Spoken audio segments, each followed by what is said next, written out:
Hey, I hope you're ready to cook with rock, because today I'm making this low and slow full packer brisket. I'm gonna show you how to smoke it today and reheat it perfectly tomorrow without losing a bit of that juicy, smoky goodness. So if you're ready to try this one, come on, check this one out, and let me know what you think.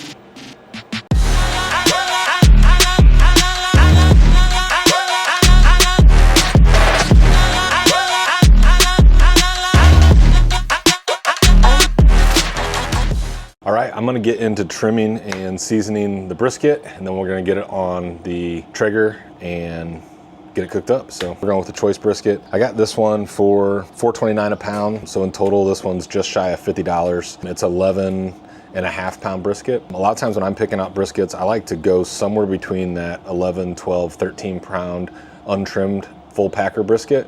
And then when I trim it down, it's gonna be 8, 9 pounds, somewhere in there close.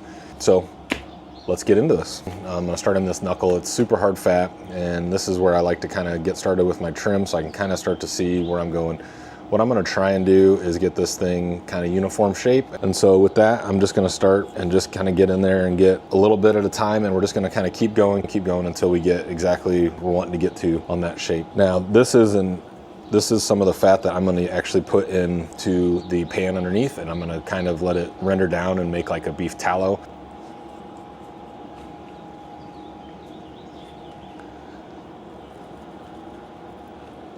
So this one's kind of gnarly on the point part, and so I'm gonna start by kind of trimming some of this off. I'm not super worried about some of what I trim off because I do save a lot of this and I grind it up into hamburgers. So we're gonna trim off a decent amount of meat, as you can see in here. I'm gonna trim off some of this fat because I'm gonna use it for tallow. So I think trimming brisket is probably one of the most intimidating things for first-time barbecuers. I think a lot of times you look at the cost of the meat and then you look at how much you're gonna trim off and you're like, oh my goodness, I'm wasting all this. But again, it's something that just takes a little bit of practice and patience, and it's something that you kind of get better at as you go, but it's not something that should be super intimidating, just something to get trying on. So this one's kind of gnarly. It's got this big, huge knuckle that's going through here.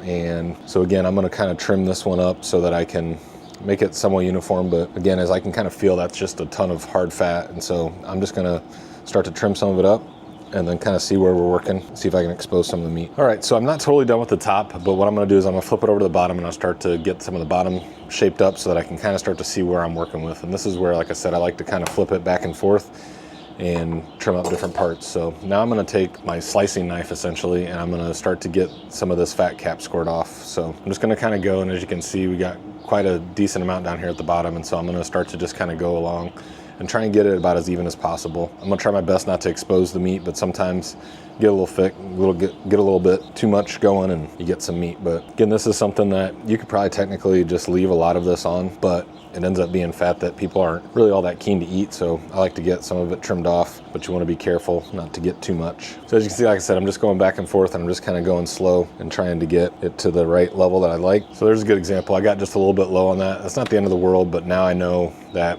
I gotta be a little careful when I'm coming through this area. I'm not gonna go super deep. I'm not as worried about this edge because we're gonna actually trim a lot of that up, and so I'm not gonna focus a ton on there. And same thing over here, so I'm gonna end up curving a lot of this off, and so I'm not really gonna focus on that. So I think I'm kind of feeling good about the fat cap. This is gonna be a ton of flavor, and so you always wanna find that balance between trimming it and getting it so that it's something that you're gonna eat, but then also trimming it too much and removing a lot of that potential flavor that's gonna melt down. So we're gonna call this good. I'm probably gonna flip it back over at some point here and relook at the bottom, but now we're gonna flip back up to the top. So again, kind of like I said, what I wanna do now is I wanna start shaping some of this, and so I can kind of start to see where I need to make some more trims and where I'm kind of good to go. So with this, I'm gonna kind of round a lot of this off, and as you can kind of see, this over here is super thin, so that's gonna dry out quite a bit, and so I'm actually gonna trim some of that off because again, I save all the meat and I make it with burgers, and so I have no problem trimming some of this off. If it's something you want to leave on in your backyard, totally fine to do, but just something that I personally do. All right, so I'm liking how this is starting to trim up pretty good. Starting to get my trimmings are kind of filling up, so I'm gonna start to move some of this. I'm gonna keep on one side, and the stuff that's more fat, keep on the other, and we're gonna make some tallow. We will trim this up just a little bit. All right, give us some more space on the board. All right, so as you can see, I'm starting to get pretty good, even consistency across the top. I'm feeling relatively comfortable with this. I am gonna keep trimming just a little bit just to kind of shape it up and make it look as pretty as I'd like. But depending on what I'm doing with this is maybe where I would stop and I would go ahead and get this thing seasoned. But like I said, I'm gonna keep going around just a little bit and just kind of checking everything out. This is definitely a backyard trim, backyard brisket. I'm sure I could keep shaping this. One of the things I always find that's really hard with briskets is you gotta know when to stop. And so I'm kind of at that point. I'm gonna do one more final look over at the backside.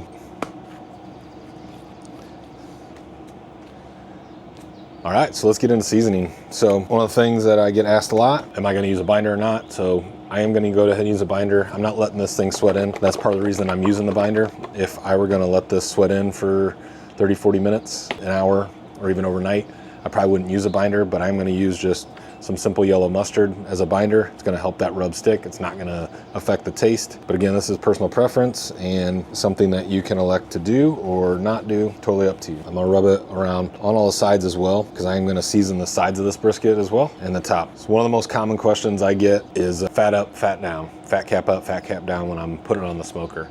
So I typically like to go fat cap up and let all of the delicious fat from that render down into the brisket and kind of fall down around it. From a competition perspective, a lot of times we'll do fat cap down so you get a better presentation on the top. It has the internet divided. I think there's a ton of schools of thought. I think it's one of those things, if I were in somebody else's shoes and I'm wondering what I should do, try one way, try one another way, and just kind of see as you experiment with them. I don't find that it dramatically affects the taste and all that kind of stuff. Again, I think a lot of it's personal preference. That's just how I'm gonna do it. But that's why we're seasoning the top first, and then we're gonna season the bottom second, because that's what's gonna go on the smoker. So from a seasoning perspective, I like to keep it relatively simple, but for this one, I am gonna go with my anytime. So it's a salt, pepper, garlic, and all purpose, and then I'm gonna come over the top with my coffee rub. As for seasoning, I'm just trying to get a nice even layer across the whole thing and hit all the sides here in a minute. Again, salt, pepper, garlic, and then coffee rub. This is gonna give me a lot of color. That's gonna give me more of the flavor, but both are gonna work great. The coffee in this as well kind of helps break down some of the fibers in the meat. Coffee's great on wild game also. So now I'm just gonna take my hand, pat things in pretty dry. You know, common misnomer, a lot of people hear barbecue rub and they wanna rub the meat in. That's gonna just move all your seasoning around. And so just a nice easy pat. I had some of that binder left on this hand, totally fine. Season the back. So again, mustard binder. We're gonna repeat. So we're gonna start with the anytime, salt, pepper, garlic.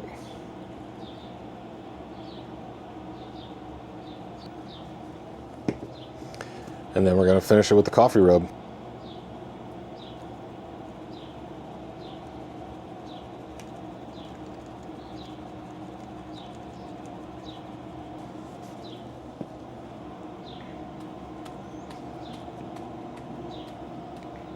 So I'm gonna run this on my Traeger Timberline XL. I'm gonna run it at 250 degrees and we're gonna monitor the cook. It comes with these wireless probes and we're gonna go ahead and just slide one in. And we could definitely slide two in, one on the flat, one on the point, but a lot of times I'm cooking multiple briskets and so I kind of use one on each brisket. So we're just gonna slide one in about into the middle. And then this is gonna allow us to monitor the cook. I'm gonna roll this until I get to about 170, 165, 170 internal, and then we're gonna wrap it up. Also what I'm gonna do is I'm gonna cut up some of this tallow and I'm gonna stick it into underneath the pan. All right, so I got my brisket all trimmed up and seasoned. We're gonna throw it on the Traeger Timberline XL. We're gonna run it at 250 degrees and we're gonna monitor it with the wireless probe until we hit about 165, 170 internal, and then we'll wrap it. Something else too is I've got my tallow all trimmed up. We're gonna throw that trimmed fat into the pan underneath. And then we're also going to allow all the drippings to kind of happen down in there. And it's going to give us a nice yummy tallow at the end.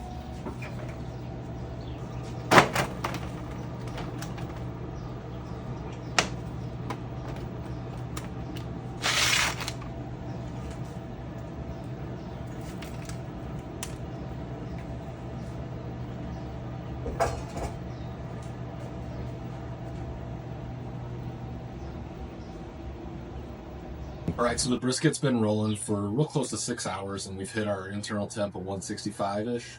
And so I'm ready to wrap it. So I'm gonna get it out of the smoker. We're gonna wrap it in some butcher paper and go from there. Obviously to pull it out, it's gonna be a little warm. So I'm gonna use these cloth gloves and then wrap them with some of these latex gloves. It's gonna allow me to have my full use of my fingers and hands and be able to pick things up that are a little warm. And to wrap it, we're gonna use butcher paper. Certainly something you can do with foil. I just find that the foil kind of steams it more than the butcher paper allows the smoke to continue to permeate through, so you get a little bit a better finish.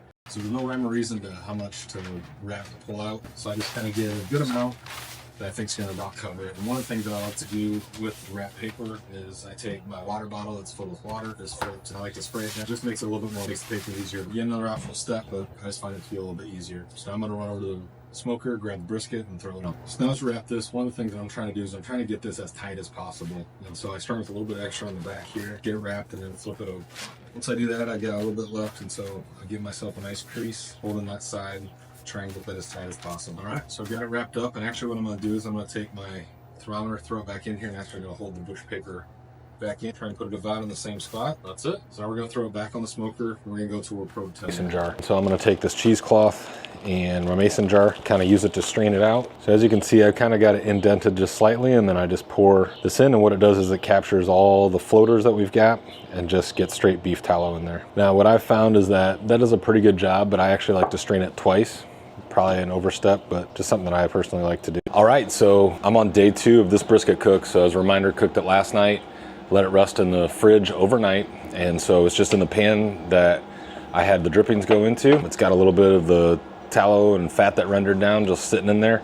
That's gonna be a part of it when we bring it back up to temp here in this pan. And I got the Traeger heating up to 275 degrees. I'm gonna run it for about 1.5 hours, maybe 2, just kind of depends. I'm gonna monitor until I get to 140 internal, and then I'm gonna pull it and I'm gonna let it rest in my cooler until I'm ready to serve later tonight. So while my smoker's coming up to temp so that we can get this thing reheated, I figured it was a great time to walk in through a few of the frequently asked questions I get about brisket recipes. All right, so a few tips that I've got for any brisket recipe, but specifically this one we're doing today. So tip number 1, don't skip the rest. This is a question I get all the time about briskets. Do I really have to rest it? Brisket is one of those meats that the longer you rest it, the better it actually turns out. What happens is when you cook it, all the internal moisture just kind of sucks up into that brisket and kind of goes into the middle.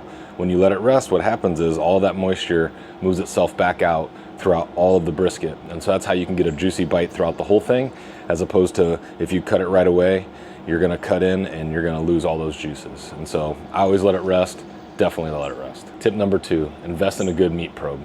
So I use the Thermapen 1. There's plenty of other great ones out there, but I love having that because I can use that to slide in and find that perfect tenderness and that perfect lack of resistance when I'm sliding that meat probe in. And that's how I know it's gonna be done. But I also use that on almost all my cooks because really I don't go by times, I go by temperatures. Number 3, plan ahead. Brisket is one of the hardest things to cook, not because it's difficult, but because it's always hard to gauge that timing. So I always try and plan ahead. I try and think out when I'm gonna eat. And that's again why I love this recipe, because I can do all the hard work the day before and not sweat the times. And then I know that I'm gonna be about an hour to get this thing ready for everybody to eat when it's gonna be time to eat. Smoker's up to temp. I'm ready to throw it in. I'm gonna run it at 275 degrees. It's gonna be roughly about an hour and a half, maybe 2 hours. We're just gonna monitor for 140 internal, and then we're gonna let it rest until we're ready to serve later tonight.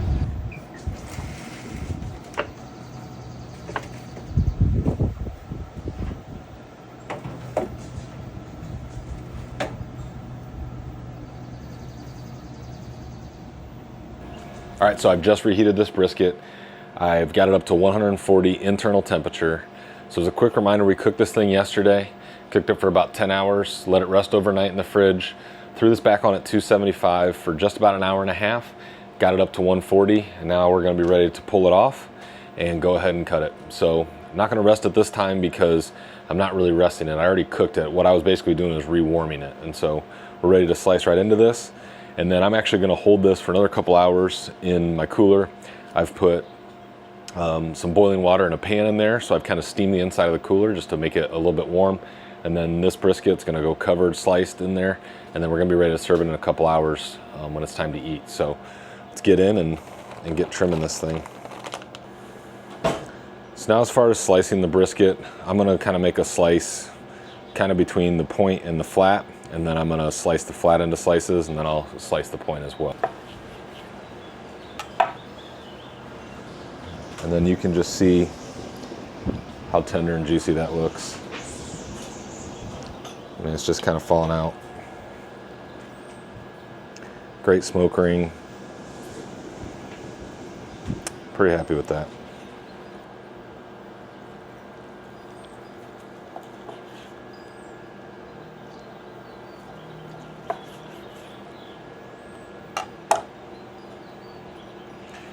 So I always like to give it the bend test.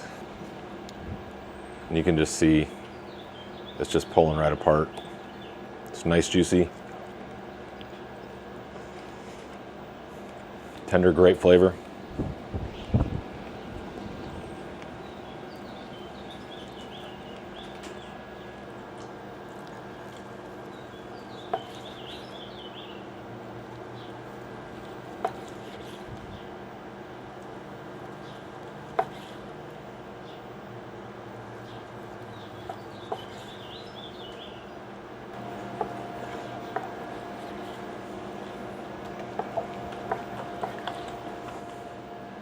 Now something I like to do, since I'm going to serve this a little bit later, I'm going to take some of this tallow, I'm going to drizzle it over the top so it's just kind of getting some more of that flavor. I'm going to keep it nice and hydrated. This is warm tallow.